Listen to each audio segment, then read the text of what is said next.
I told you, originally, Father, Son, Holy Spirit, one God.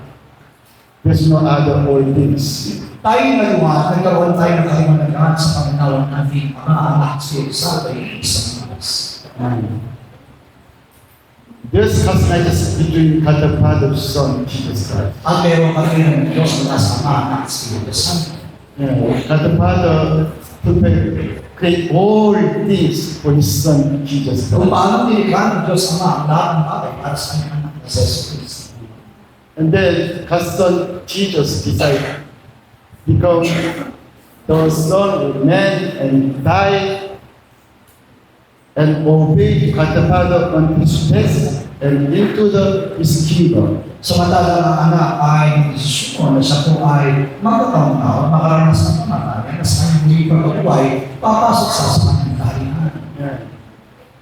That is relationship. And then there's also responsibility.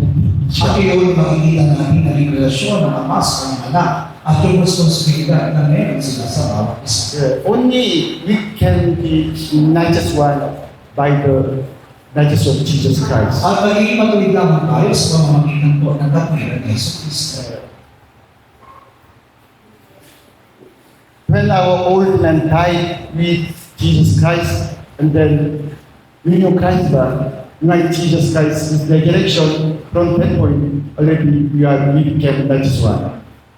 Sa pamamagitan po ng kamatayan ng aming lumang pagkatao kay Kristo Jesus, doon pa lamang tayo sa ating muling pagkabuhay, ay doon pa lamang tayo naging matuwid sa harapan. Only we can into heaven through righteousness of Jesus Ibig Christ. sabihin, ang ating pagpasok sa kalangitan sa pamamagitan lamang po ng katwiran ni Jesus Cristo. That's why by the righteousness of Jesus Christ, this peace, now we have peace between God the Father to Kaya us. tapos sa pamamagitan ng katwiran ng ating Panginoon, ay nararanasan natin yung tunay na kapayapaan.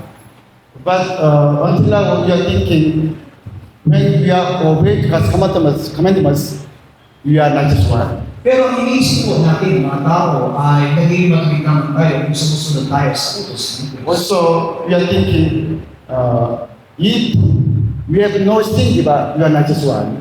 At iniisip natin na tayo naging matuwid kung wala tayong kasalanan. But like as James said, even though you obey to God 99%, but only you miss only one, you are not righteous one. You are Pero still sinabi mismo ni Santiago na bagamat sinusunod natin ang utos ng Diyos, pero makalitan natin na sundin ang isang utos, nilabag na po natin ang lahat. when I check the Google AI, how many God's commandments in the Old Testament times? 613. At kung sisiyasatin natin sa AI, yung kung kailangan naging utos ng Diyos sa lumang tipan, ito po ay bumibilang ng 613. We cannot fully obey to God. Pero alam natin na hindi natin kayang sundin ang kabuuan ng kautusan. But thanks God because Jesus Christ, we fully obey to God, and then we also fully obey to God in Christ Jesus. Pero salamat sa Panginoong Hesus Kristo sapagkat utos niyang nasunod ang lahat ng utos ng Diyos at sa pamamagitan ng ating pananampalataya kay Kristo, nasunod tayo po natin ang utos ng Diyos. Yeah, we don't need heaven knowledge, but we need to faith. Kaya nga po hindi natin kailangan karunungan, ang kailangan natin ay pananampalataya. What's the most important meaning of the baptism? What the baptism? Ano nga po bang ibig sabihin ng bautismo? Sa tubig? Union Christ by Union Christ. Hindi pakikipag-isa kay Kristo. Become one with Jesus Christ and die. And then from this with Jesus, one. At tayo ng isa sa ating ay hindi lang sa kanyang pagkakas, kundi sa kanyang daling pagkakas. Our old man sinner already died with Jesus in the world. Ibig sabihin, yung ating dulang pagkatao ay namatay na noon sa ilalim ng tubig kasama ni Kristo. But when just the day from this, already we are going to the direction of Jesus At Christ. sa kanyang muling pag-ahon sa tubig ay nakasama rin tayo sa kanyang muling pagkabuhay. That's why Bible said, like Ephesians chapter 2, already you are in heaven, you are sitting in heaven. At sinabi mismo sa Efeso kabanatang 2, ikaw din ay nakasama doon sa kalangitan. Usually people, long time ago, many scripture pastors said, there's already God's kingdom, complete God's kingdom in heaven. Marami na akong spiritual na mga pastor at sinasabi, meron yung spiritual na kalilibot sa kanila. But in this time, it really just open in our history. Pero sa panahon ito, ngayon pa lang ito na lahat sa ating masaysayan. Yeah, that's why, like I said, Moshe and other disciples, they understand already all the previous names in heaven. Kaya ako si Moises at ang mga lalali na mapapabuti na lahat ng mga pangalan ng mga mananampalataya ay nakasulat na sa kanila. Just we are thinking, salvation belongs to us. Only we can decide our salvation. Siguro nga po, iniisip lang kasi ng mga tao na ang kaligtasan ay sa pamamagitan o ayon sa kanilang mga gawa.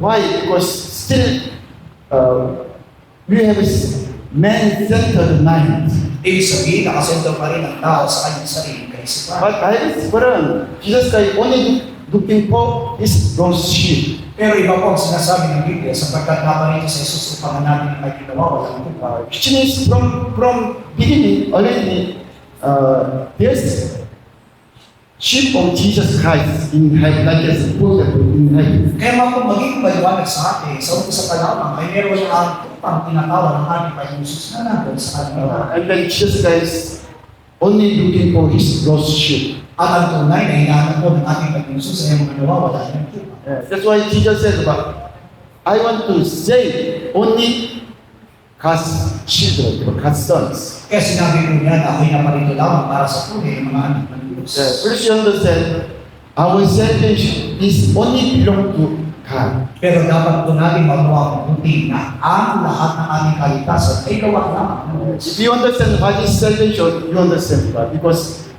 if there's no work of the Holy Spirit, we cannot truly believe God. Kaya nga kung maintindihan natin lamang ang tunay na kaligtasan, ito po ay sa pamamagitan lamang ng Banal na Espiritu Santo na magawa natin ang tungkol sa Of Diyos. course, it is very easy to believe in God as a His man, as a His mind. Totoo naman ang tunay na madaling manalig sa Panginoong Diyos sa pamamagitan ng Diyos at kanyang palataya. Because all the men, we have a spiritual mind. That's why looking for God, looking for God as our helper. At dahil nga po, ang mga tao ay nagtataglay ng Espiritu, kaya naman hinahanap nila ang tungkol sa Diyos at naghahanap sila ng katulong. We know we are not impossible, but we are not eternal being. That's why we want to depend on some God. At dahil nga po, hindi tayo isang magpawala hanggang nilalang, kaya naman naghahanap tayo ng isang spiritual na gagawin sa atin. But problem is through this mind, they want to control God through our mind. Pero ang nagiging problema sa pamamagitan ng Diyos at pananampalataya, tayo mismo yung nagmamaneho sa Diyos. That's why we thinking maybe I am only God's children because worship to God, worship to God. Kaya nga po sa ating isip ay ipinalalagay natin na tayo naging anak ng Diyos sapagkat sumasamba naman tayo sa Kanya. Yeah. But how about you see time of Jesus Christ? The good believers of God, they did Jesus Christ. Pero tingnan po natin mismo sa panahon ng ating Panginoon Jesus, sino ba ang pumatay sa ating Panginoon? Yung nag-aakalan sila yung Diyos. Yeah, they said, we love God, but you are God's children, just children. But they did not believe Jesus Sila Christ. mismo yung mga tao ginangkinangan na sila yung nagmamahal sa Diyos, at tunay mga anak ng Diyos, pero ayaw nilang maniwala. Yeah, because according to their religious mind, they was waiting very strong king, but very strong king. Sapagkat tayo sa kanyang relyoso pananampalataya, ang hinihintay po nila ay isang makapangyarihan natin. Yeah, because they want to be independent country from Rome. Sapagkat ang panahon yun, ang iniisip po nila ay hihiwalay na po ang bansang Israel sa Roma.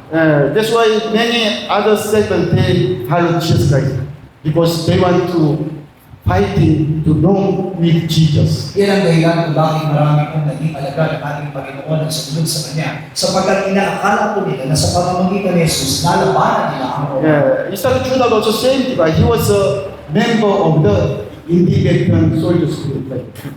Kaya nga po maging si Judas Iscariote, nagibilang po sa isang privado sundalo.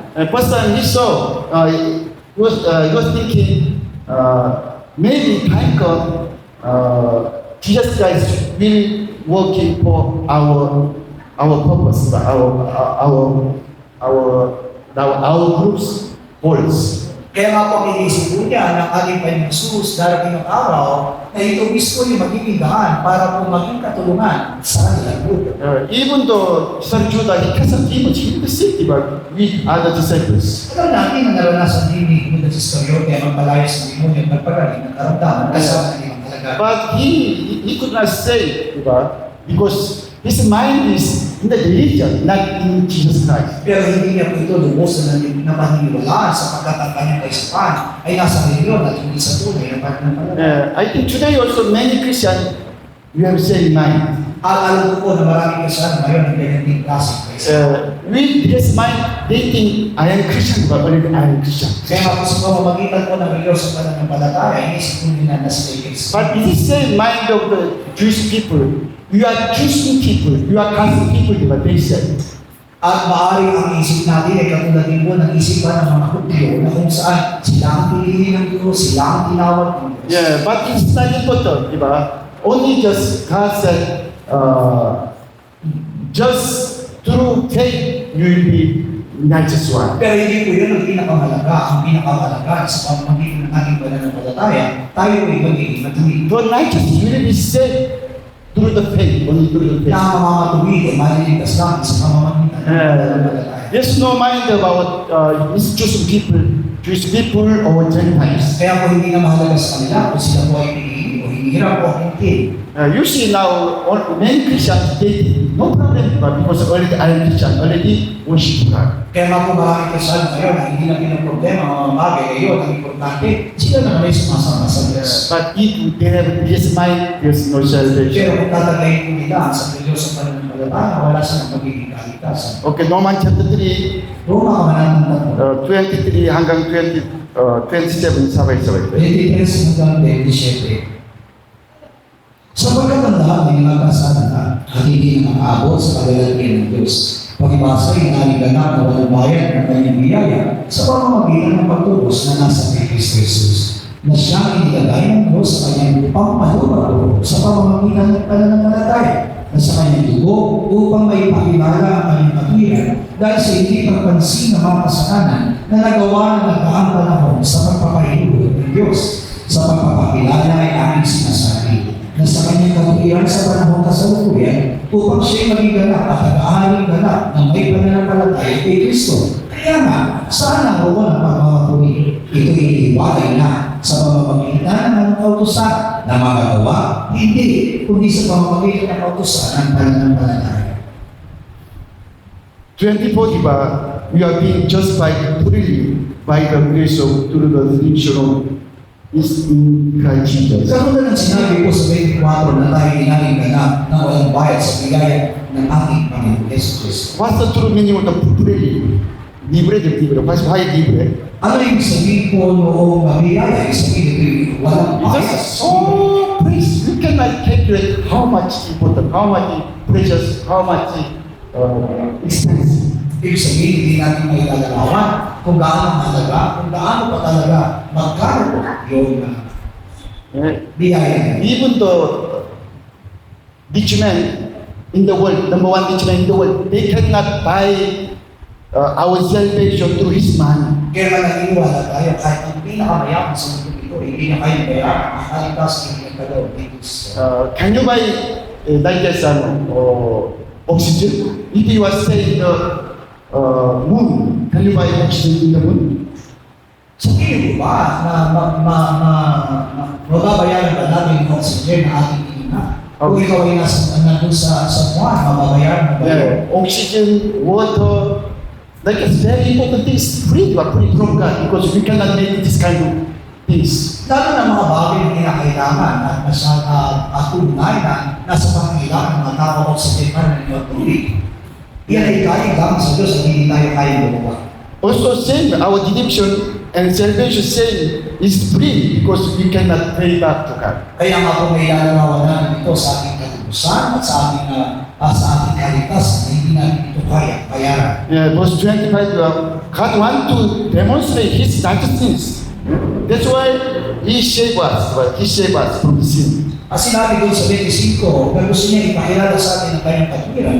Kaya naman siya naging tagapagligtas. Yes, also both 26 also demonstrate at the present time his righteousness, and he might be just and then justifier of the one who has faith in Jesus Christ. At sa kasunod panahon ay patuloy niyang ipinakita sa atin ang kanyang katwiran upang maging tagaharing ganap sa pananampalataya kay Kristo. God is not just one. He is not just. Tunay na matuloy ng Diyos at siya'y matuloy. That's why as a God's children, he want to demonstrate his righteousness through Jesus Christ. At bilang mga anak ng Diyos, nais niyang ihayag ang kanyang katwiran sa pamamagitan ni Kristo Jesus. Because through our own self, we cannot come to God's righteousness. Sapagkat ang totoo kung sa sarili lang natin, hindi natin kaya mabuti ang katwiran ng Diyos. Only through His Son Jesus Christ, we can come to His God's righteousness. Sapagkat maabot lamang natin ang katwiran ng Diyos sa pamamagitan ng katwiran ng kanyang narada sa Kristo. Which means through only His Son Jesus Christ, we can reconcile to God's. At sa pamamagitan po ng katwiran ng kanyang anak na sa Kristo, doon lamang tayo pwedeng makipag-isa sa Diyos. That's why through by the Holy Spirit, we can communicate we can make fellowship with God. At sa tulong po ng Banal na Espiritu Santo ay pwede tayo makipag-ugnayan sa Diyos. That's why verse 27, rest both then, because it is not according to our works, only by the grace of Jesus Christ. Kaya sabi dito, saan man naroon ang pagmamapuli, hindi tayo pwede maglalaki sapagkat lahat ito ay ayon sa biyaya ni Jesus. Only by the rope of the faith we can be righteous. At ang sabi dito, magiging matuloy tayo sa pamamagitan ng kautusan ng pananampalataya. Matthew chapter 3, verse 15. Okay, sabay-sabay. Mateo kabanatang 3, talata 4 ay 15. Ngunit pagsagot ni Jesus ay sinabi sa kanya, kayagan mo kayo, sapagkat ganyan ang nararapat sa atin ang pagganap ng buong katwiran na magkakayo'y pinayagan ni Jesus. Jesus said Jesus want to accept water baptism from John the Baptist. Dito ay makikita natin kung paano ang nais po ni Yesu Cristo na matanggap ang bautismo kay Juan Bautista. John the Baptist said, I have to be baptized from you. Why you come to me? Ang sagot po ni Juan Bautista, ikaw dapat ang magbautismo sa akin, bakit ako magbabautismo? That's why Jesus said, permit it to be so now, because it is fitting for us to be fully fulfilled all God's righteousness. Pero sinabi niya, hayaan mo maganap ang lahat ng bagay dito sapagkat sa pamamagitan nito ay mahayag ang katwiran ng Diyos.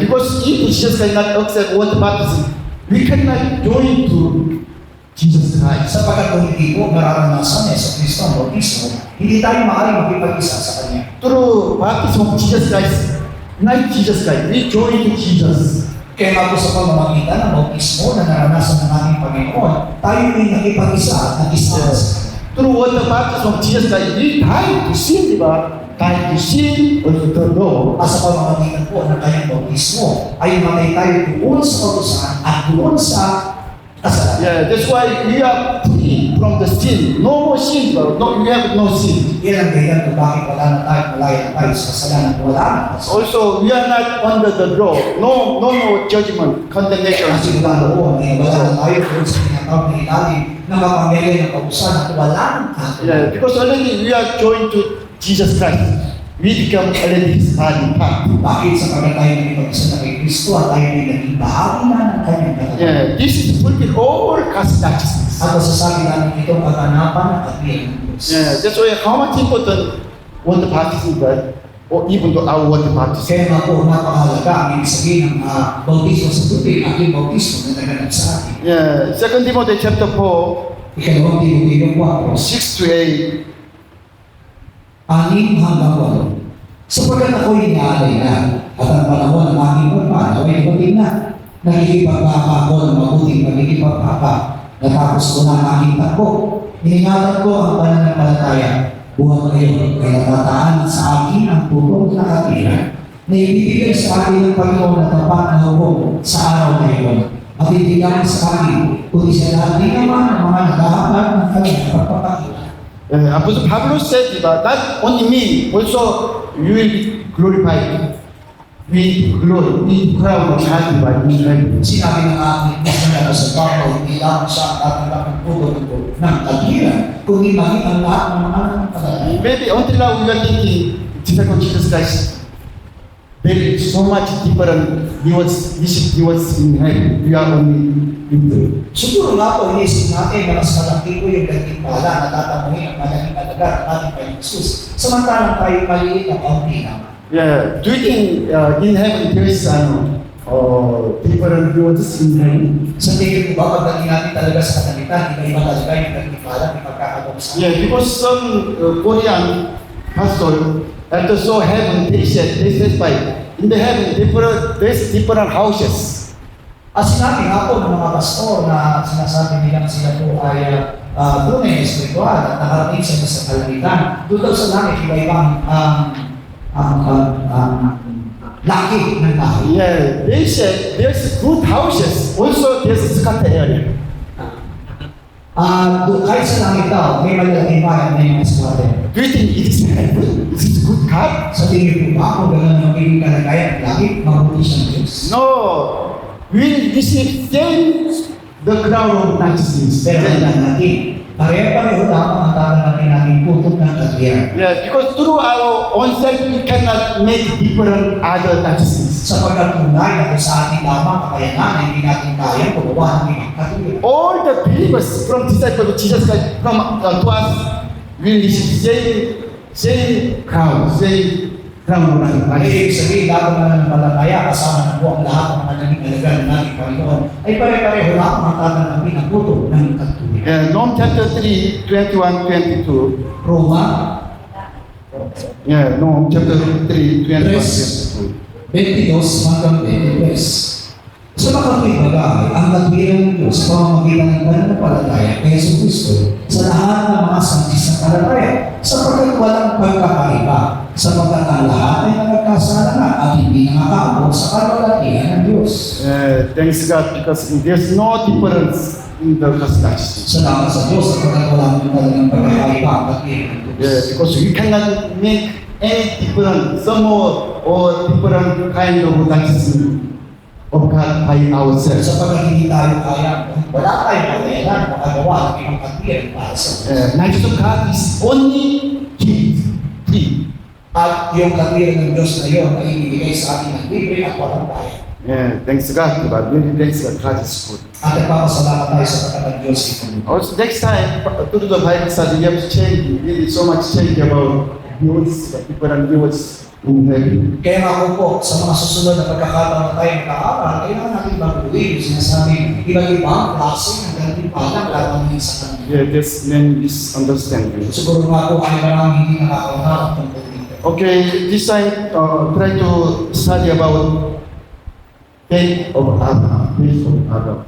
Pag-aralan natin ngayon yung tinatawag na pananampalataya ni Abraham. Yeah, because in the Bible, Abraham and David is very important. But King David is very important. Pagdating sa Biblia po, napakahalaga po ang pananampalatayang meron si Abraham at si David. Yeah, especially Abraham, diba? If you understand the faith of Abraham, you understand also your faith. Lalo na po pagdating sa pananampalataya ni Abraham, kapag itinubusan natin ang buwan, mas lalo mo maintindihan kung anong klase ng pananampalatayang meron. Yeah, because Apostle Pablo said, Abraham was the model of the salvation as righteousness, also our faith. Sinabi mismo ni Apostol Pablo na si Abraham ay naging halimbawa ng isang tunay na pananampalataya, isang katwiran ng Diyos at isang kananan. According to Genesis chapter 15, God made His covenant with Abraham. Mula sa Genesis kabanatang 15, ay gumawa ng tipan ng Diyos kay Abraham. Yeah, from verse 3, okay, we have not enough time, that's why just you check in the Bible, diba? Only 6 verse 6, sabay-sabay tayo. Sa talatay 6, at sumampalataya siya sa Panginoon at ipinibigay ng makatulad sa Kanya. Yeah, because God said to Abraham, like at verse 3, look, you have been me in offspring, I give you your own offspring, not just sons of the inheritance. Ang sabi niya roon ay hindi ko ako binigyan ng anak na parang bilang mga tagapagmana ng kalamitan. She means, I give you own offspring, so many. Pero sinabi mismo ng Panginoon sa kanya na bigyan kita ng iyong tagapagmana. Yeah, that's why Abraham said that so shall you understand to me? How can it be you? How can understand to you? Ang sasabi doon, paano kitang makuha sa iyong pangako sa pangarang hindi mo binigyan ng kalapagmana. And then anyway, in the outside, let him show the heaven, and then the count of the stars, if you are able to remember them. And he said to him, so shall your descent be. Kaya naman sinabi ng Panginoon sa kanya, di pinakita sa kanya sa wakas at kuningan, at sinabi, tumingala ka sa iyo sa langit, at yung bilangan ng mga bituin. Kung ito'y mabibilang mo, ganyan ang magiging dami ng inyong bituin. And then verse 6, and then he believed the Lord, Jehovah God, diba? And then he accounted it to be him for righteousness. At dahil sa sinabi ng Diyos, lubusan ang kanyang nabitan namin sa Diyos at sa Jehovah, at ito'y itinuring na katuwiran sa kanya. This verse is important, diba? Because God not just start from this verse. Kaya nasasabi natin napakahalaga ng versikulo nito sapagkat naroon yung katuwiran na. Abraham just believed God's promise. Ang tunay na ginawa ni Abraham ay nanalig lamang siya sa pangako ng Diyos. There's no problem, but you can believe in God's promise. No problem. Wala akong magiging problema sa atin sapagkat madali naman talaga manalihan ng pangako ng Diyos. Don't try to make other your own faith. Huwag mo tayong gagawa ng ating sarili, dahil na palala. Just try to believe God is alright. He's Almighty God. Manalig lamang tayo ng Diyos ay buhay at makapangyarihan. God is not man. He's true God, but He keep His plans. Na ang Diyos hindi katulad ng tao at patuloy niyang pinutupad ang lahat ng kanyang pangako. Because Abraham just believed God didn't keep His plans. Kaya nga po, naniwala si Abraham sa Diyos na itututo pa rin niya ang kanyang pangako. It was not important his own faith, but it's not own faith. Kaya nga po hindi na naging mahalaga sa kanya kung tayo ng palataya, meron siya. Rome chapter 4, Roma 4, from verse 2, Dos. if Abraham was justified by works, he has something to boast about, but not before God. But Sinabi dito, kung si Abraham ay naaring ganap sa pamagitan ng kanyang gawa, pari siyang magpapuli.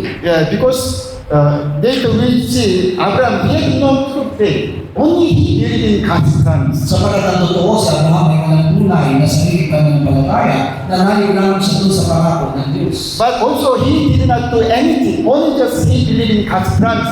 And then he justified because when he believed in God's plans. Wala po siyang ginawang anuman, ang tanging lamang na nangyari ay pinanaligan niya kung anong naging pangako ng Diyos. That's why verse 3, the Bible says Abraham believed God. One just believing that it was account him for righteousness. Ang sinabi sa versikulo 4:3, sumampalataya lamang si Abraham sa Diyos at ito'y ibinilang na katuwiran sa kanya. Verse 40, but now to him who works, wages are not counted, but grace, but as is like that. Pero sinabi sa 4, ngayon sa kanya'y gumagawa ay hindi binibilang na biyaya ang ganti, kundi utang. Which means all the person they are working for salary, but salary. Di ba lahat ng mga tao nagtatrabaho sila para sa sweldo? But we did not pay anything but to God, but already we have salvation in our life. Pero tandaan natin, wala tayong magbabayad o maaaring maging kapalit sa ginagawa ng Diyos sa atin. Ito lang ang ibigaya niya sa atin. That's why verse 5 also, even though you do not do anything, but you are justified, even though you are ungodly. Because his faith is account for righteousness. Kaya sinabi nila kahit na wala itong ginagawa, kundi ikaw ay sumampalataya lamang, inaari ang ganap kahit ikaw ay masama. Which means even though we have no true faith, but God, it is our faith from God, our faith from God. Wala man tayong tunay na pananampalataya, pero lahat ng pananampalataya na meron tayo galing sa Diyos. That's why just believe. Please just believe in God's promise. Kaya naman kailangan naman natin gawin ay panaligan ang pangako ng Diyos. According to the Bible, our faith is God's gift. At ayon sa Biblia, ang lahat ng ating pananampalataya ay regalo o biyaya. As so God called His people and give to them faith, let them believe in God. Kaya nga po matapos po na tawagin niya ang kanyang bayan ay bigyan sila ng pananampalataya upang ihayag ng Diyos. Which means, at the time, God made Abraham believe in God's promise. Kaya nga po, ang minahas ng Panginoon ay manalig po sa pangako niya. Same about Peter also saying, he said, you are the Christ Son of God. Why? By the Holy Spirit, by the Holy Spirit. Jesus said, God the Father, then you know, I am the Christ and Son of the living God. Katulad ka po na nangyari ka po sa Pedro sa tulong ng Banal na Espiritu Santo ay nakita niya na sinabi niya sa atin tayo sa sikaw ang Kristo, ang anak ng Diyos ng May, at ang tugunan ko sa kanya, ito'y inihayag sa iyo, hindi ng tao, kundi ng Diyos. Yeah, that's why John 1 about birthday. When they stayed with Jesus Christ, already they believe Jesus. And then they said, bring Christ, bring it Christ. Kaya nga po sa buwan kamanal ng isan na ang tunay na makita nila naranasan ng ating Panginoon, nasabi niya sa ibang mga tao na kilala na namin ang Kristo. Yeah, verse 6 to 8, sabay-sabay Sa there. isang Dugtong 8, kaya naman ang sinasabi ni David sa kapalaran ng tao na sa kanya ibinibigyan ng Diyos ang katuwiran ng walang mga gawa na sinasabi. Napapalad niyo ang kanilang mga pagsalansan ay hindi natawad at ang kanilang mga kasalanan ay nakatakpan. Napalad ang tao na sa kanya hindi ibibilang ng Panginoon ang kasalanan. Yeah, because later we see also David. He was really, he had so much sin, but he had sin. Sapagat kung sisiyasatin naman talaga natin na naging buhay ni David, napakaraming kasalanan ng kanyang dalawa. Yeah, but only by the faith he became God's children. Pero sa God's child.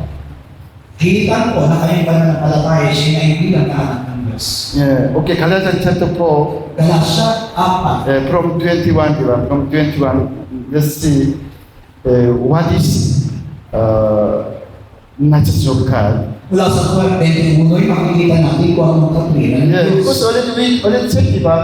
It is important. Believing God's promise through this faith, you will be God's justice. Ang pinakamahalaga ay ang manalig tayo sa pangako ng Diyos at sa pamamagitan ito ay mahihigilan na tayo matuwid. Don't try to look at your about yourself, about how much you are being served to God, how much you are changing, how much you have received. Don't check yourself, don't see yourself. Ibig sabihin naman ito, huwag natin bilangin kung ano na mga bagay natin nagawa.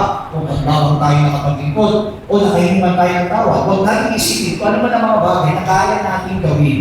Yeah, because it is our problem, diba?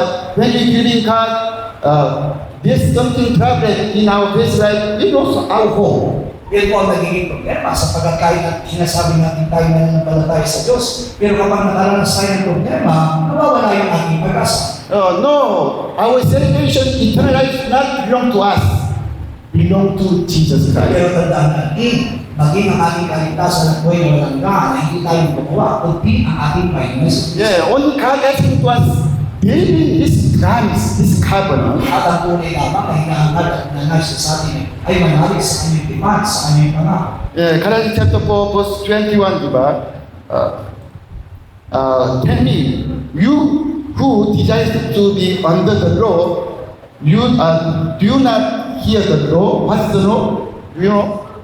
Sinabi doon sa 21, kayo nagsisipag na asama sa ilalim sa kautusan. Hindi ba ganyan narinig ang kautusan? Yeah, according to verse 22, there's two sons in Abraham. At doon sa 22, inilarawan ang dalawang klase ng anak niya. Yeah, one is from the bondage woman, other is free woman, Sarah. Ang unang anak ay anak sa alipin babae. At ang pangalawang anak ay anak sa babae na kaya. Yeah, but according to verse 23, okay, sabay-sabay tayo. Sa 23, gayon man ang anak ng alipin, yung anak ayon sa uman. Ngunit ang anak ng babae malaya ay sa pamamagitan ng pangako. What is different? Hagar and Ismail, and Sarah and Isaac. What is different? Ano nga po ba talaga ang pagkakaiba ni Hagar at Ismael at ni Sarah at Isaac? Is it important diba? Promise, covenant. Mahalaga mo doon ay tinatawag pangako o tipan ng Diyos. Hagar and Ismail, there's no on the covenant of God, promise of God. But Isaac and Sarah, they are under the promise. Si Hagar at si Ismael po ay wala sa ilalim ng pangako o tipan ng Diyos. Samantalang si Sarah at si Isa ay nasa ilalim ng pangako ng Diyos. Verse 24, sabay-sabay tayo. 24, ang mga bagay nito ay may lamang ang haka. Sapagkat ang mga bagay nito ay dalawang tipan. Ang Israel mula sa tundok ng Sinai, ang nanganganak ng mga anak sa pagkaibig, at ito'y sinaka. Yeah. Apostle Pablo said that as a parable I explained to Apostle Pablo, Si Pablo mismo nagsabi sa atin ang kanyang pagpapaliwanag ay ayon sa kanyang this is two covenant, different covenant. ibig sabihin nakapaloob sa dalawang babae ng dalawang tipahan. Because this is about Mountain Sinai, but Mountain Sinai also Mountain Zion, Jerusalem. At yung dalawang babae ngayon ay kumakatawan sa bundok ng Sinai at sa bundok ng Sion. Israel people, they visit the law in the Sinai, diba? In the Sinai. Tinanggap ng mga Israelita ang kautusan ng Diyos sa pamamagitan ng bundok ng Sinai. Also, they visit gospel from Jesus Christ in the Mountain Zion, Jerusalem. Tinanggap naman nila ang mga salita, yung mabuting balita sa pamamagitan ni Kristo doon sa bundok ng Sion. According to this covenant, their position is very different, not same. At ayon sa tipan na ito ay nagkakaiba o may magkakaiba yung kanilang kalalagayan. Only just one thing different. There's covenant, yes or none. At ang tangi lamang masasasabi natin dito sa dalawa, meron bang iba o wala? Yeah. It is important, diba? That's why please you understand what is important in our celebration. Kaya nga makikita natin dito ang kahalagahan kung ano ba yung mahalaga sa ating kalagasan. Don't try to look at yourself. Just try to believe in God's Huwag promise. natin hayaan ang makikita natin ang ating sarili, ang kailangan lamang natin gawin ay panaligan ng pangako ng Diyos. If you believe in God's promise, you are under the Sarah and Isaac. Sapagat kung ikaw ay mananalig sa pangako ng Diyos, ikaw ay nasa ilalim ni Sarah at ni Isaac. Yeah, but if you want to be righteousness through our own self, through our own righteousness, you are under the Hagar and Ismael. Pero kung gusto mo na maging matubig sa pamamagitan ng iyong sarili katwiran, ikaw ay napag-ilalim kay Hagar at kay Ismael. That's why please you understand how much dangerous your own righteousness. Kaya nga po masasabi natin napakadelikado ang sarili katwiran. There's no salvation. If you have own righteousness, through your own righteousness, you want to go to heaven, there's no Kaya salvation. nga po walang magiging kaligtasan at walang magiging daan para ikaw ay maroon sa langit sa pamamagitan ng iyong sarili katwiran. Yeah, except Jesus Christ, other many Jewish people, they want to go to God, go to heaven through own righteousness. Kaya nga po maliban sa mga lagad ng ating Panginoon Jesus, lahat ng mga Hudyo ay nagnanais po na makaparoon sa kanilitan sa pamamagitan ng kanyang sarili katwiran. But we cannot make our life through our fasting, prayer, self to God, even from the money. Pero tandaan natin, hindi po natin kayang gawin ang ating sarili katwiran sa pamamagitan ng ating pananamaan, sa pamamagitan ng ating paglilingkod, o sa pamamagitan man ng ating pagkakaloob. Yeah, because already I told you, we need the righteousness of Jesus Christ. Sapagat ang tunay na kailangan natin ay katwiran ng Jesus. Because there's only true righteousness. Yeah, that is righteousness of Jesus Christ. Sapagat iisa lamang ang tunay na kinikilala ng katwiran at yan ay ang katwiran ng Jesus. We can reconcile, be free, through only righteousness of Jesus At Christ. magiging magkasalang tayo at magiging malaya sa pamamagitan ng katwiran ng Jesus. Then start, because already you are righteous one by faith. When we believe in God's promise, already you are righteous one. At tayo nagpapasalamat sapagkat naging matuloy tayo sa pamamagitan po ng ating pananampalataya at naging matuloy tayo sa pamamagitan ng ilan lang ng Jesus. That's why verse 20 is the Jerusalem of He, which is the mother of us all. At sinabi sa 26, muli ng Jerusalem na nasa ikaw sa Himalaya na siyang ina natin. Hallelujah. Already we are belong to New Jerusalem. Ibig sabihin tayo hindi ang ibilang doon sa Jerusalem. Now Sinai Mountain. Hindi mo sa Sinai Sinai ng Mountain. Sinai. Verse 27, 20, okay. 27 hanggang 31, sabay-sabay tayo. 27 hanggang 31, sapagkat nasusulat, magsaya ka, kumaog na hindi nanganak. Magbilang ka, mawawin at umiyaw ka. Ikaw na hindi nagdaramdam at mga anak. Sapagkat hindi pa ang mga anak na pinabayaan kaysa mga anak na may asawa. At tayo, mga kapatid, tulad ng isa, ay mga anak dapat sa pangako. Dapat wag kung papaano yung itinanganak ayon sa laman, ay nag-usig sa itinanganak ayon sa Espiritu, ay gayon din naman ngayon. Gayon naman, ano ang sinasabi ng kasulatan? Palayasin mo ang nagiging babae para kanyang anak. Sapagkat hindi magmamahal ang anak ng babae na hindi, asawa ng anak ng babaeng malaya. Kaya nga, mga kapatid, hindi tayo mga anak ng babaeng alipin, kundi ng babaeng malaya. Verse 26, who is our mother? Who is our mother? Sa 26, sa inilarawan, sino nga ba ang ating ina? According to verse 27, that she was a Nael, wife of Jacob. At, Jacob, wife of Jacob, Nael. at sinabi doon na siya po ay yung tinatawag na asawa ni Jacob. Nael, because from the Nael, Jacob got two sons, Joseph and Benjamin. At mula kay Raquel po ay nagkaroon ng anak si Jacob. Yun po ay si Jose at si Benjamin. And then spiritually, the Joseph became the first son of the Israel. At dumating sa pagkakataon na si Jose ay tumatayong panganay ni Jacob. Who's Abraham? The son of the Joseph, he became the like as a representative of the North Israel. At alam niyo po ba na si Benjamin na anak po ni No, not the Abraham. Ephraim, na anak po ni Jacob. ni Jacob. Siya po yung tumatayo po doon sa norte na bahagi ng Jerusalem. Now, Apostle Paul want to say to us, Joseph became representative of the North Israel, Benjamin became South Israel. Kaya nga po, si Jose po ang kumakatawan doon sa bandang Hilaga, samantalang po si Benjamin po ay kumakatawan doon sa bandang Hilaga. Yeah, okay, like this is Jeremiah chapter 31, Jeremias, from 15. 31:15. Yeah, no said, but the voice was heard in lamentation and bitter weeping from Nile, but not from the Nile. Isang kilig ay narinig sa Rama, panaghoy at kalagay-laging naiyak. Why Naaman? Because there's tomb of the Nile. Sapagkat sa Rama po, doon po nailig si Raquel. The Israeli people, the Jewish people, when they be captive, the Babylon, and then at the time they said, Jeremiah said at the time Nile, he was in the tomb. In the tomb, Nile cries out, nearly crying, weeping.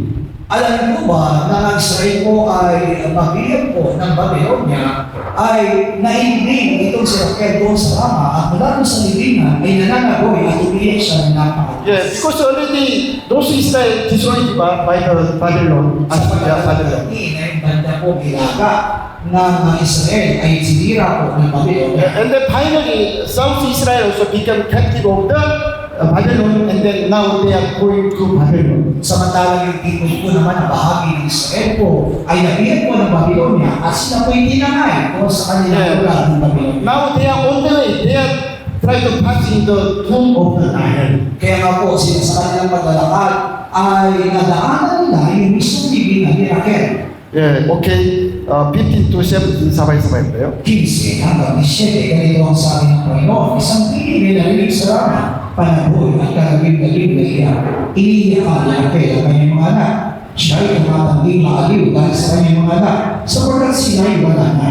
Ganito ang sabi ng Panginoon, inyong pigilin ang inyong pilig sa pag-iyak at ang inyong mga mata sa mga pagluha.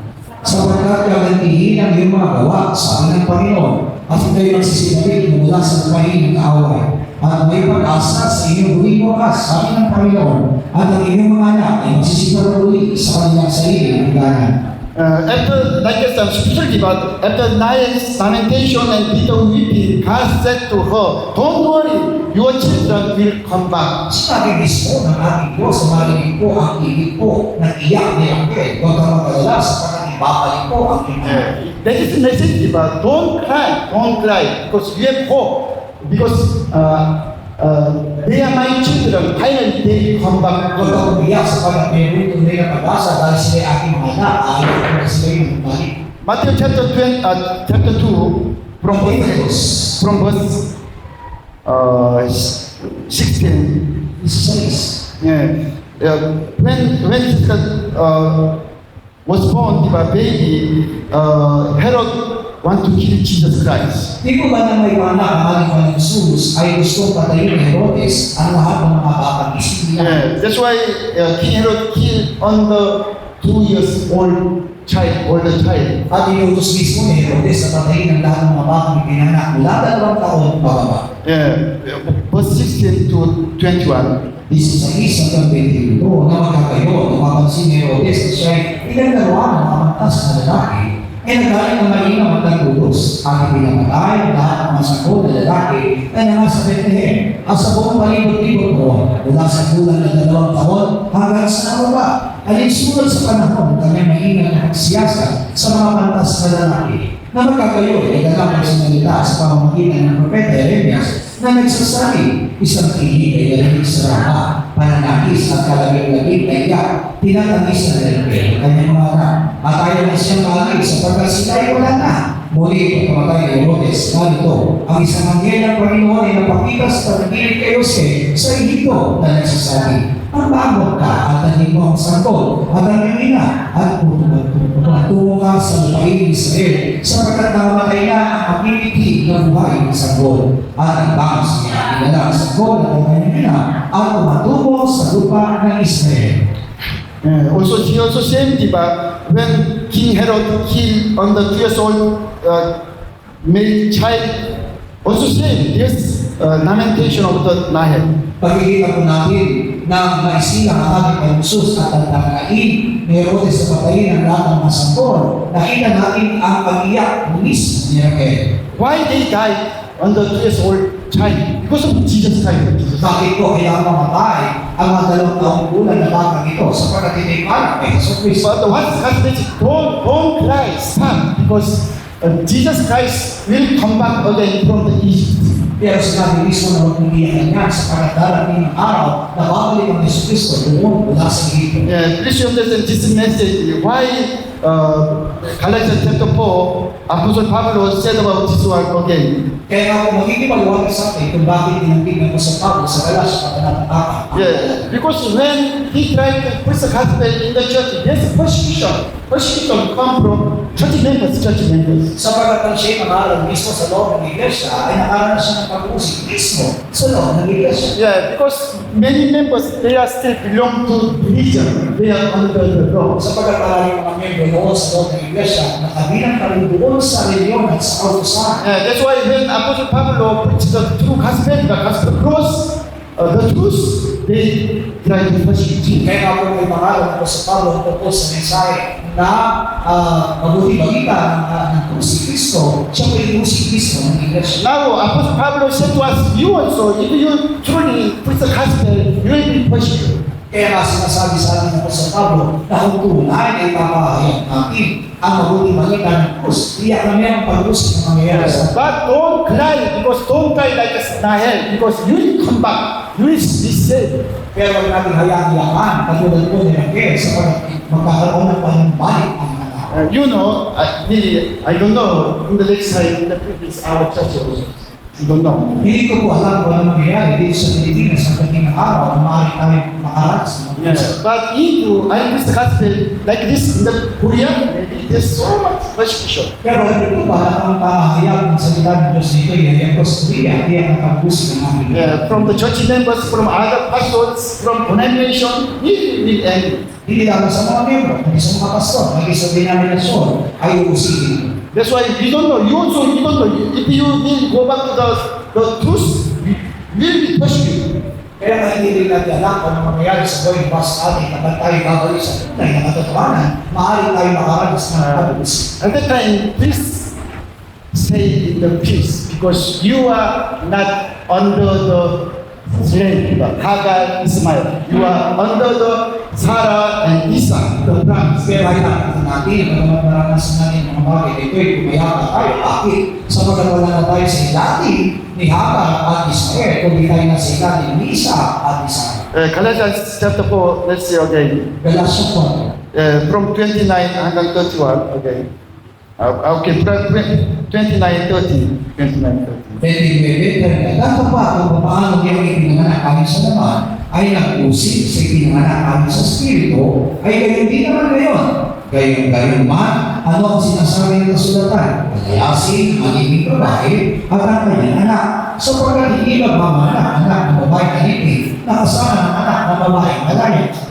It is better to change from religion Totoo nga po, mahirap po iiba ang mga religyoso doon sa katotohanan. That's why when they cannot understand and accept, they try to question.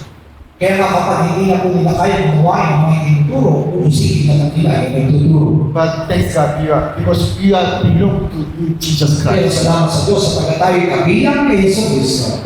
Isaiah chapter 54 verse 1. Isaiah 54, Okay, sabay-sabay tayo. talata ang isa, mawit ka o barog, ikaw na hindi naman ikaw ay mabilang, umawit at humiyaw ng malakas. Ikaw na hindi nagdamdam ng panganak, sapagkat higit ang mga anak na ginawahan o binawaan kaysa mga anak ng may asawa, sabi ng Panginoon. Yeah, because according to verse 7, diba? Because only short time I have forsaken you. Ang sinabi ko sa 7, sa sandali ay kinalimutan kita. But with great mercies, I will gather you again. Pero pinisanin kita sa pamamagitan ng malaking kaaway. For the discipline, sometimes God, like I said, especially like a concept from us, let us be on the pain, on the suffering.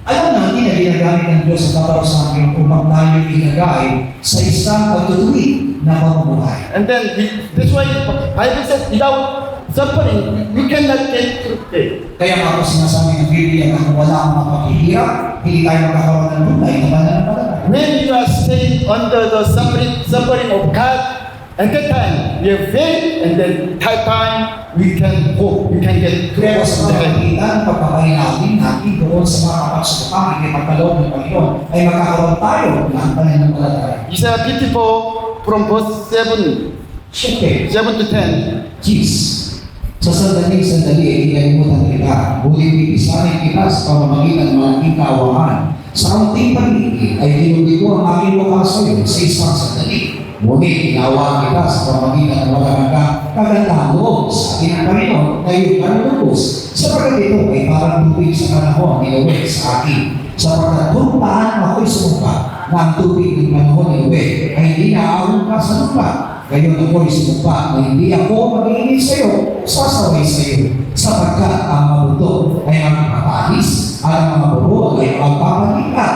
Ngunit ang aking nagandang loob ay biniwalik sa iyo o ang aking mangkipan ang kapayapaan ay maalis. Sabi ng Panginoon na naaawak sa iyo. Yeah, verse 9 says about the covenant with Noah. Pinabagay po ng dalagang Nueve ang magkikipan ng Diyos kay Noe. Also verse 10, even the mountain shall depart and the hill be removed, but my kindness shall not depart from you. Ang sa sinabi doon ang bulot man ay mapaalis, ang mga bulot man ay mapalipat, ngunit ang aking kagandahan doon ay hindi iwalay sa iyo. Also never my covenant of the peace be removed from you. At ang aking kipan ng kapayapaan ay maalis sa iyo. Covenant, but he also covenant of God. At hindi po yung kipan ng Diyos. Why? Because God, Jehovah God said, who has mercy on you? Bakit? Sapagkat itong Diyos sa Jehovah ay merong abang sa iyo. Thanks God, our Lord Jesus Christ, He has mercy. He has mercy on us. At nagpapasalamat tayo sapagkat mismo ang ating Panginoon Kristo ay may kahabagan sa atin. Yeah. Okay, you see about Abraham's faith. Tingnan natin yung pananampalataya niya. According to Genesis chapter 16, Abraham knows his own faith. Mula sa Genesis kabanata 6 ay pinakita doon ang kawalan ng pananampalataya ni Abraham. Even though his wife also said, but no hope, no own faith. Sapagkat maging ang kanyang asawa si Sarai ay hindi nakakaroon sa kanyang pananampalataya at pag-asa. Yeah, that's why Sarah said to husband, sleep with my servant Hagar. Kaya mismo si Sarai na kanyang asawa ay inutusan si Abraham na sipigan mo ang aking alipin na si Hagar. Okay, from now, please you try to understand the faith of the own Abraham's faith. Ang gusto natin makita ngayon sa ating binabasang mga talata ay yung personal na pananampalataya niya. We cannot find his own true faith. Wala tayong makikita tunay na pananampalataya sa kanyang sarili. Yeah, that is Genesis chapter 16, di ba? Also Genesis chapter 17, you see, God said to Abraham, from 60 to 90, sabay-sabay ito yun. Mula doon sa Genesis, Kabanatang 17, Talatang 16 hanggang 19. Ang tanging siya pagpapangahin at saka sa kanya bibigyan kita ng anak. Oo, siya ang papapangahin at magiging ina ng bansa at ang mahaling mga bayan ay magpupuna sa kanya na magkakayo ay itinaba sa Abraham at nagkawa at nasabi sa kanyang sarili, pagkakaya siya na may 100 taon na at nanganak pa kaya si Sarah na may 70 taon na. At sinabi ni Abraham sa Diyos, kahit may mawali, si Ismael ay mabuhay sa harapan mo. Yeah. When again God said to Abraham and Sarah, they could not believe that. Because they saw, they only said, they saw. Sinabihan mismo ng Diyos muli si Abraham at si Sarah sa pagkakaroon ng anak. Pero nang makita nila mismo yung kanyang sarili, imposible na Yes, magkakaroon. because almost 100 years old, Abraham, also Sarah already stopped the bleeding for the baby, cannot make baby. Sa pagkakakita ni Abraham noon ay higit sa gana, samantalang si Sarah yung ama ay tumigil na at hindi na kaya matalaga pa ng bata. That's why when God talking to Abraham and Sarah, they are means they are not believing God. Kaya nang sabihan ng Diyos ang pangako si Abraham at si Sarah, inatawa sila. That's why verse 18, diba? Abraham said to God, oh, that Ismail might be before you. Kaya nga sa isipan ni Abraham, ang magiging tagapagmana niya ay si Ismael. Which means, God, please accept my son Ismail as a nine of the Christ Jesus. Ibig sabihin, ibinigay ni Abraham na si Ismael magiging daan ni Kristo. And then, Genesis chapter 20, diba? From verse 1, Genesis 20, yeah, verse 1 to 3, sabay-sabay. At wala roon ay nagkamay si Abraham sa damang lupain ng binugan at tumahan sa pagitan ng Kades at Shur. At siya'y nanipamahin sa kanya. At sinabi ni Abraham tungkol kay Sarah na kanyang asawa, siya'y aking kapatid.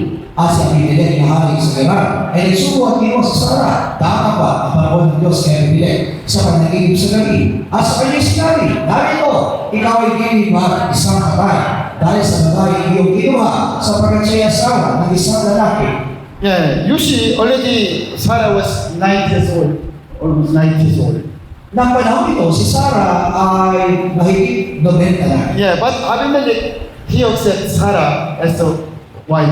Pero makikita natin dito na sa Abimelech ay nabihani sa kanya at kinuha. Sarah was still so much young and beauty. Sa tingin ko ba, si Sarah ng panahon yun ay pumatalagang bata at maganda. Yeah, at the time, this king Abimelech want to get Abraham's whole family as his people, his people. Nang panahon yun, sa Abimelech ay gusto niya sakutin ng lahat ng pamilya ni Abraham upang kanyang maging bayan. That's why he tried to make with Sarah. Kaya nga po, ang gusto niya ay maging asawa na si Sarah. Maybe the almost ladies you will angry to Abraham. Why? Siguro nga po kayo ng mga babae dito ay nagagalit ngayon kay Abraham. Yeah, because how long, diba? How long they were husband and wife, but why? Like I said, throw the wife to the Sapagkat matagal na silang mag-asawa, pero sa isang sarili lang ay pinamimigay niya si Sarah at ang asawa. Yeah, why? Because still, Abraham, he want to protect his seed, own seed. Sapagkat ang hangat po ni Abraham ay maingatan ng kanyang sarili. Yeah, because now he's still in mind about the husband.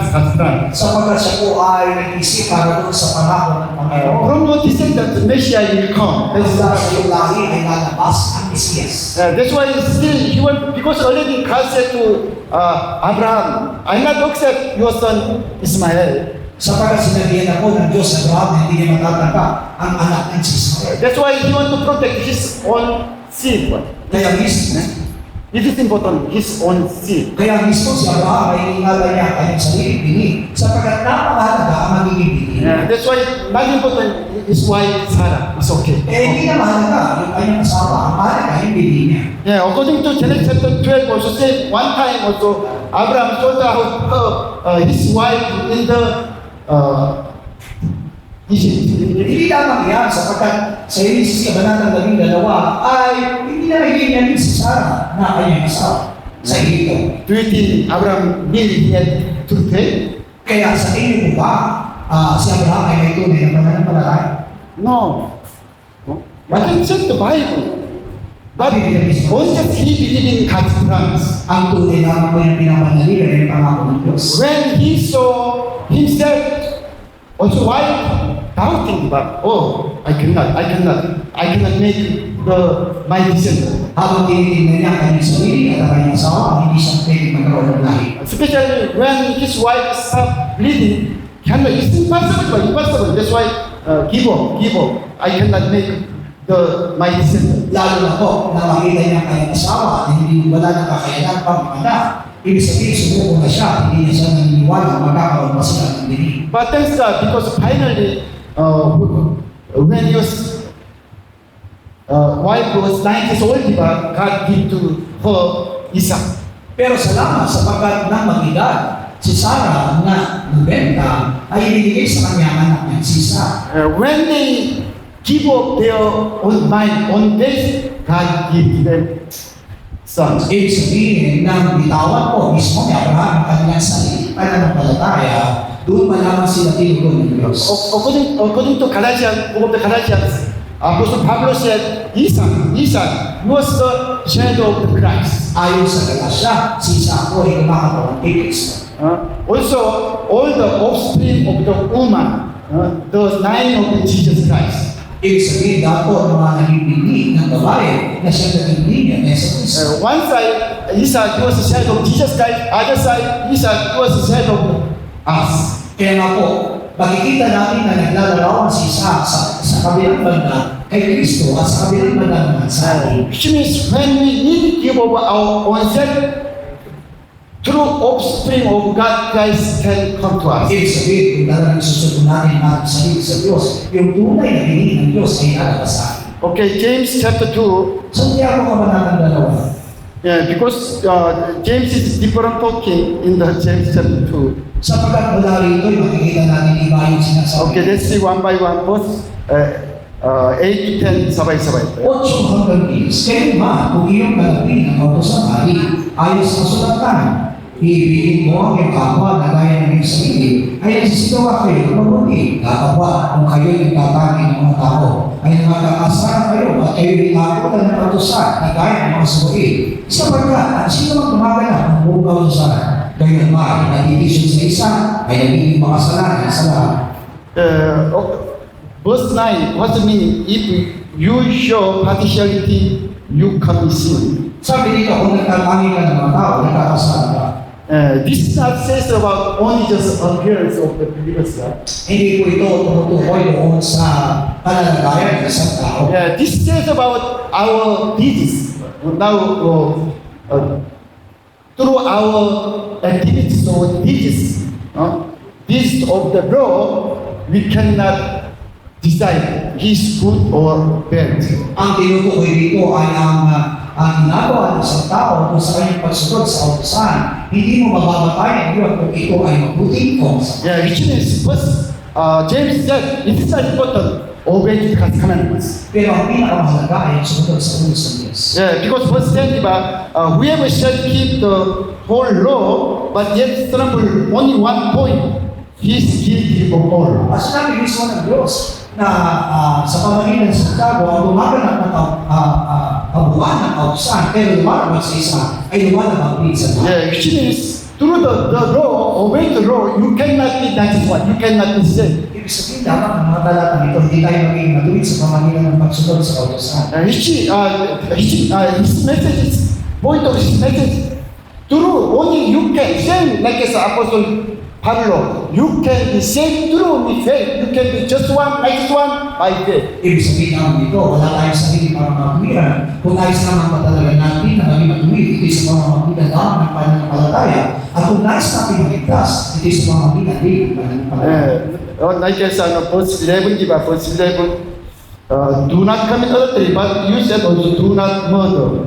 If you keep all, but only one, be said, you are sinner. Ang sabi doon sa 11, kung ikaw ay huwag kang makalunya, pero kung ikaw naman ay pumapatay, para ka na rin nalalunya. Verse 20 hanggang 25, sabay-sabay. 20 hanggang 25. Datapwa, ibig ko bagang paalaman, o taong walang kabuuan, na pananampalataya ay walang magawa, ay bao. Hindi ba ang amang si Abraham ay ninaring ganap sa pamamagitan ng paggawa dahil sa kanyang iyahin si Isaac sa kanyang anak sa ibabaw ng tampanan. Nakikita mo na ng pananampalataya ginagawang malaki ng kanyang magawa. At sa pamamagitan ng magawa ay nag-isaklan ng pananampalataya. At tapat ang kasulatan na nagsasabi at si Abraham ay sumampalataya sa Diyos at siya ay bigyan ng katwiran sa kanya at siya ay tinawag na kaibigan ng Diyos. Nakikita ninyo na sa pamamagitan ng magawa ay narin na ng tao at hindi sa pamamagitan ng pananampalataya lamang at gayon din naman hindi rin baga si Abraham na patuto ay narin na sa pamamagitan ng magawa dahil sa tinanggap niya ang masugo at kanyang pinapagdaan sa ibang daan. Now, from James chapter 2, verse 20, this is different talking, different talk, different message. Papansin po natin, kakaiba po yung sinasabi ni Santiago doon sa pinag-aaralan natin. Yeah, because first he said, you cannot deny us by your deeds of the law. Sapagkat ang sabi nga po doon sa pinag-aaralan natin, hindi tayo magiging matuwid sa pamagitan ng mga pagsunod sa kautusan. But verse 20, diba, faith without works is dead. Pero sinabi po ni Santiago na nananampalataya walang kalabing na gawa ay patay. Yeah, verse 21, was not Abraham our father justified by works when he offered to Isaac his son on the altar? Ang inilarapan niya nga po sa Abraham na inanganap sa pamagitan ng kanyang gawa. That's why almost pastor they listen to this verse. That's why next obey, only obey the commandments, like Abraham. Ito ang dahilan kung bakit maraming mga pastor ang hindi maintindihan ang ganitong klase po ng versikulo kaya sinasabi nila sa amin, kailangan natin sumunod. Yeah, you want to follow to Abraham's way? Gusto ko ba natin sundan ang ginawa ni Abraham? Okay, you try to offer to God your son or daughters. O gawin po, ihandog niyo ang inyong anak sa Diyos. You cannot, because you cannot just man. Walang sino man po sa atin ang kakayanin ang anak natin, ihandog natin. That's why we have to spiritually understand what this means. Pero kailangan natin makita yung spiritual na ibig sabihin ng dalawang ito. Yeah, because finally God said to Abraham, go to the holy mountain and offer to me your only one son. Sinabi mismo ng Diyos kay Abraham, pumunta ka sa bundok ng Bias at ihandog mo roon ang iyong anak. Yeah, but already Abraham, he believed in Christ, but he went Christ. Apostle Paul, he didn't understand about Abraham. Alam natin na si Abraham ay naniniwala po doon sa pagdating ng Kristo at ito ang pinapanahinigan ni Pablo. That's why John chapter 8, Jesus said, Abraham, he wants to see me. At mula doon sa 1 kabanatang 8, nakita natin na kasabihan ni Abraham na makita ang ating And Panginoon. then Jesus said, finally, Abraham, he saw me also. At sinabi Kristo ni Jesus na nakita ni Abraham ang aking araw. Which means when he saw his son Abraham, he believed.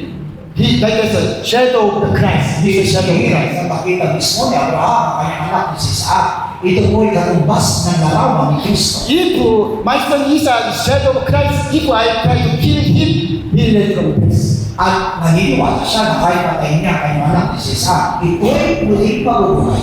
That's why until now, he did not believe in, when he saw himself, he did not believe in God. Kaya nga po ang piling ng lamang ni Abraham ay ang kanyang sarili, hindi siya makakapaniwala sa Diyos. Which means he want to help in God, but he want to help in God through their own body. Ibig sabihin na isang tutulungan ng Diyos pamamagitan ng kanyang sariling katawan, sarili niya ang Yeah, today also saying to many Christians, they want to help in God. I work for you. I want to work for you. Kaya nga po maraming mga Kristiyano ngayon ang nagmamalaki sa Diyos na hindi naman ako magbigay sa iyo. They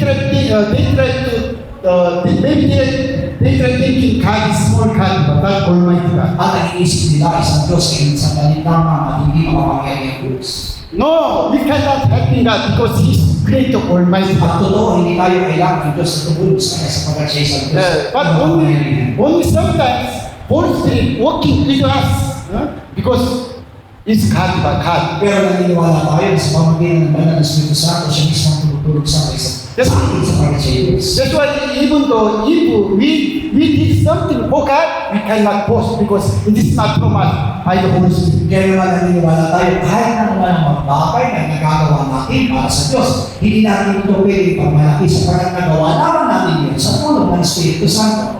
Raise Moria Mountain. Israel, di ba? Jerusalem, Sinai Mountain, the same place. Nasa ito ba Morias na bundok? Ito po yung nasa Jerusalem. Yeah, that's why Jesus sacrificed died on the mountain Moriah. Kaya nga po si Jesus ay namatay doon sa bundok ng Morias.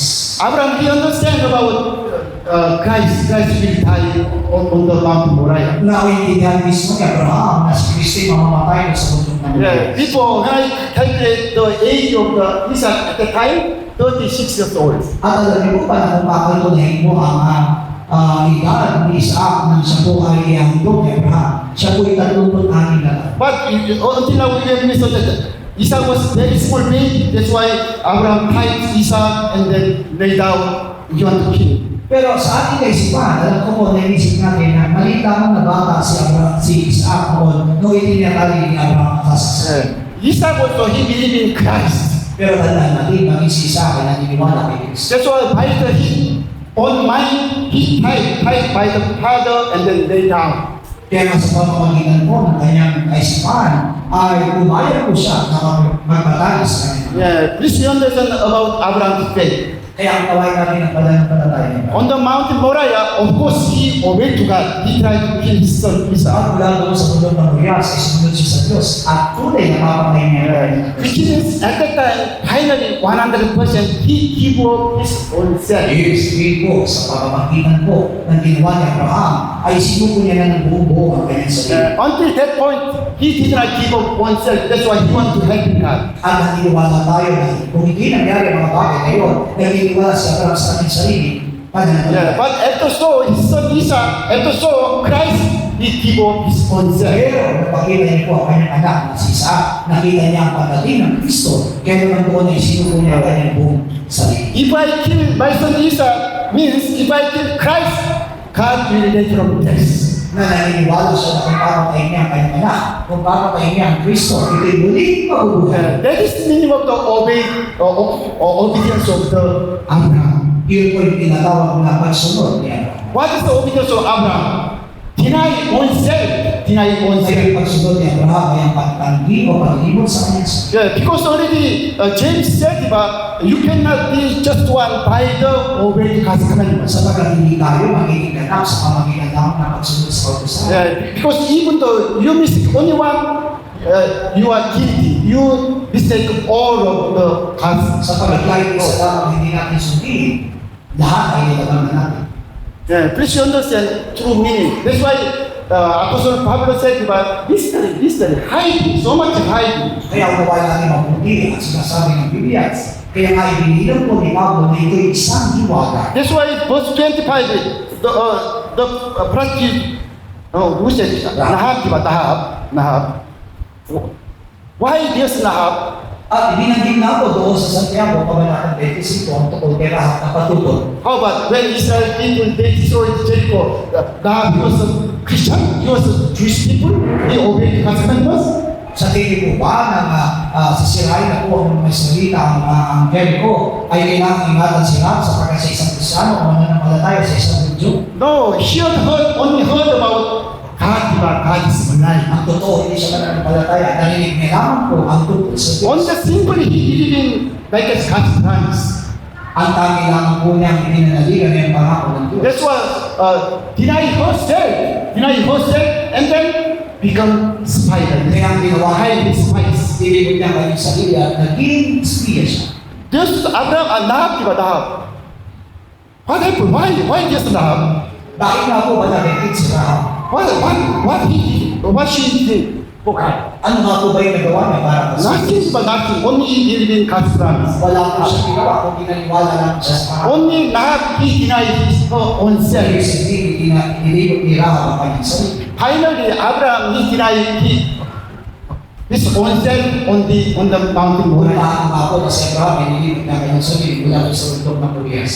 Yeah, that's why Romans chapter 4, Roma, Kabanatang 4, from verse 18, 18. okay, from 18 and then 22.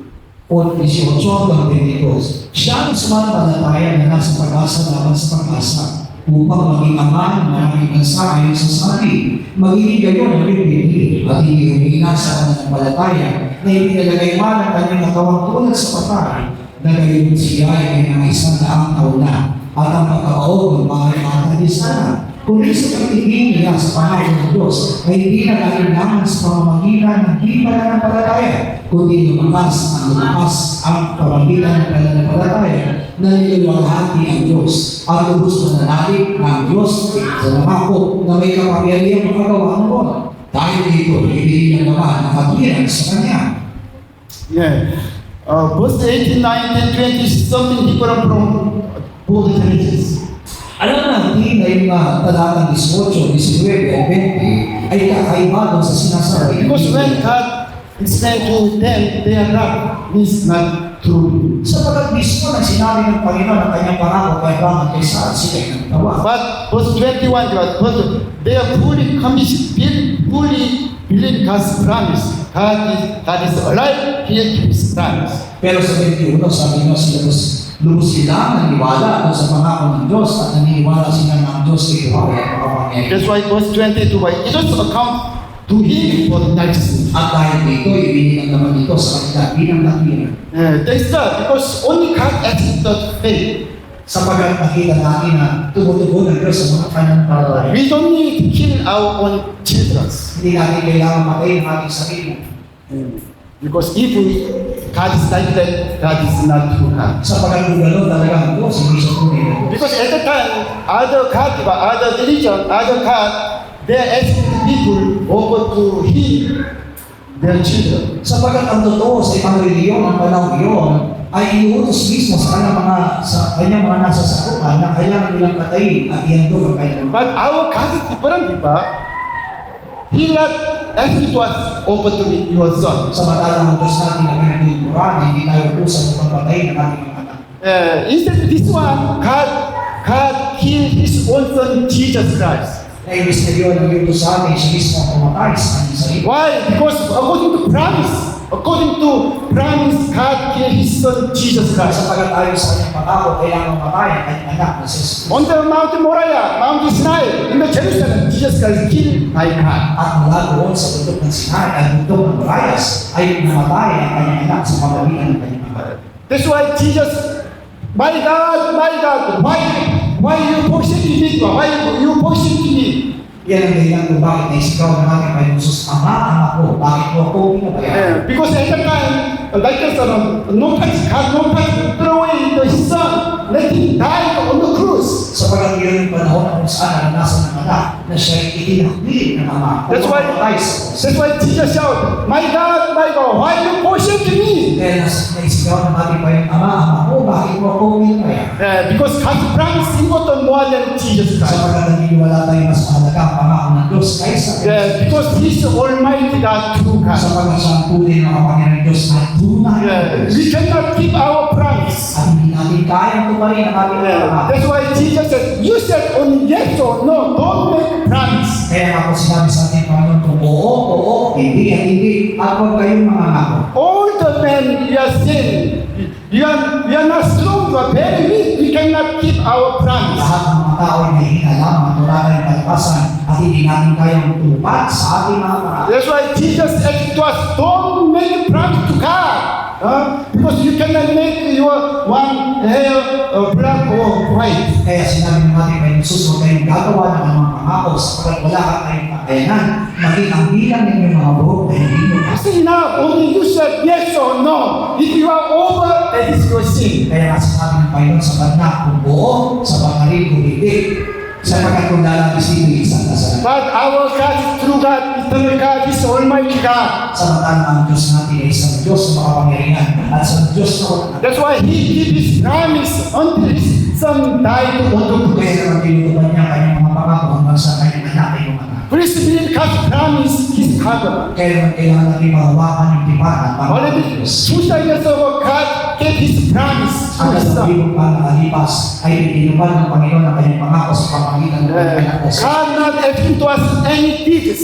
Hindi po hinahangad ng Panginoon natin magawa. He's not asking to our money, our house. Hindi niya po hinihiling sa atin ang ating pera o ang ating bahay. Just believe me. believing in my promise. Ang mangingi ang pananalig natin sa kanyang mga If you believe my promise, you are already my son. at kung pananalig tayo sa kanyang mga pangako, may tutuloy tayo ng mga anak. Do not make Jesus as a religious man. Huwag natin gagawin si Jesus bilang isang religyoso tao. Do not make our Christianity as a religious Huwag natin gagawin ang ating pagiging Kristiyano na isang religyoso pananampalataya. God is alive. Ang Diyos ay buhay. We need to take. Kailangan natin tuloy na Okay, little prayer. Let's prayer. At tayo ay mananalangin sa oras nito Father, please give me to pray. na mabigyan mo ko ng tunay na pananampalataya. Let us truly believe in your promise. Sa tulong ko magkaroon ng pananampalataya sa iyong mga pangalan. Okay, let's shout it out to my soul. Oh, my soul,